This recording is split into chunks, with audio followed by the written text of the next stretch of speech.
Donc Lionel Grosjean, président de la Ligue de tennis de Martinique. Alors, Président, deux mots sur cette rentrée, ce séminaire de rentrée aujourd'hui. Voilà, c'est un séminaire qu'on fait chaque année pour donc rassembler les présidents de clubs. Cette année, on a décidé de les associer à nouveau avec les diplômés d'État, de manière à ce qu'ils puissent entendre la même chose. On attend que ça soit un binôme très très fort entre le président et le DE qui monte un projet sportif commun. Donc le DE est l'enseignant qui intervient dans les clubs et qui vraiment assure donc la politique sportive du club et les animations. Donc on voulait les associer au président. Donc ce qui a été fait, on a eu un taux de participation fort intéressant. Donc c'est vraiment on est très très content de ça, de ce retour.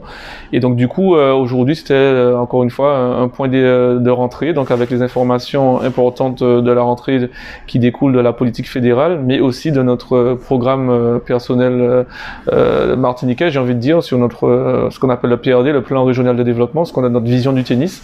Donc on a des indicateurs, des objectifs à atteindre, et on a un peu réuni tous les clubs dans cette idée-là, de manière à échanger et à voir avec eux ce qui est possible de faire pour améliorer l'existant, comprendre pourquoi certains clubs ont des soucis structurels, des soucis de perte de licenciés, un manque de fidélisation des adhérents.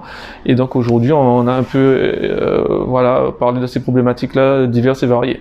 En quelque sorte, les présidents ou encore les responsables tennistiques vous ont fait un bilan de leur projet, mais également des doléances aussi.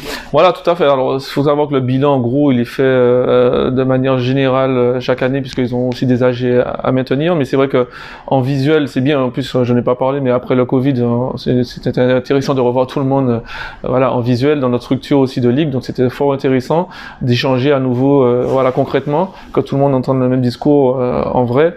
Et donc ça fait plaisir de revoir du monde non masqué, avec des gestes même amicaux, qu'on n'avait pas l'habitude de faire. Donc ça c'est vraiment, et ça va se terminer d'ailleurs tout à l'heure sur un repas festif, on va dire ça comme ça, mais ça manque et ça crée la cohésion.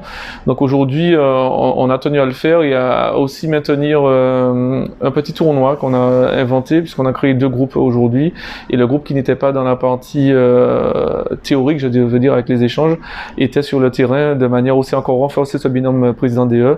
Donc un petit tournoi friendly, amical, de manière à ce que tout le monde puisse satisfaire à ses envies et répondre un petit peu à ce qu'on a envie de voir dans les clubs. C'est vraiment une animation joviale. Avant-dernière question, c'est vrai, le Covid a-t-il diminué le nombre d'adhérents dans les clubs, voire dans la Ligue aussi? Alors, on a des clubs, les situations sont diverses. On a des clubs qui ont souffert du Covid, ça c'est sûr. Maintenant, de manière générale, sur la Ligue de Martinique, on a gagné 300 licenciés à peu près. Donc ça veut dire qu'il y a des clubs qui ont augmenté tout à fait leur nombre de licences malgré tout, parce qu'on a quand même été l'un des premiers sports qui a pu rejouer après les différents confinements, et parce que c'est un sport individuel à l'extérieur, donc on avait quand même des facilités par rapport à d'autres clubs comme des clubs de salle. Donc on a un peu surfé sur ça, on a surfé sur le fait que notre centre de ligue soit rénové et que le tennis club La Plaine puisse en bénéficier, donc avec tout l'appui de monsieur Vieuvel, le président, qui fait un travail énorme avec les DE qui sont sur site. Donc voilà, donc il y a eu un peu de tout. Il y a des clubs qui ont perdu des licenciés mais qui ont quand même contenu, donc c'était pas des pertes énormes. Donc c'est vrai que on a quand même souffert. Ça, je pense que hors année Covid, on aurait fait beaucoup mieux que ça, mais on est quand même très content d'être une des ligues qui a quand même gardé son niveau de licence. 2 mots pour les présidents de clubs, ceux qui n'étaient pas à ce séminaire. Ceux qui n'étaient pas à ce séminaire, c'est pour des raisons personnelles. Effectivement, ils n'ont pas pu se déplacer, mais ils auront les infos, puisqu'on va les faire passer aussi, on communique par mail et en visio. Donc il n'y a pas de souci, on ne leur en veut pas du tout. Et c'est surtout ce qu'on a fait passer comme message, c'est que la Ligue vient toujours en soutien des clubs, donc on est là pour les aider dans toutes les situations possibles.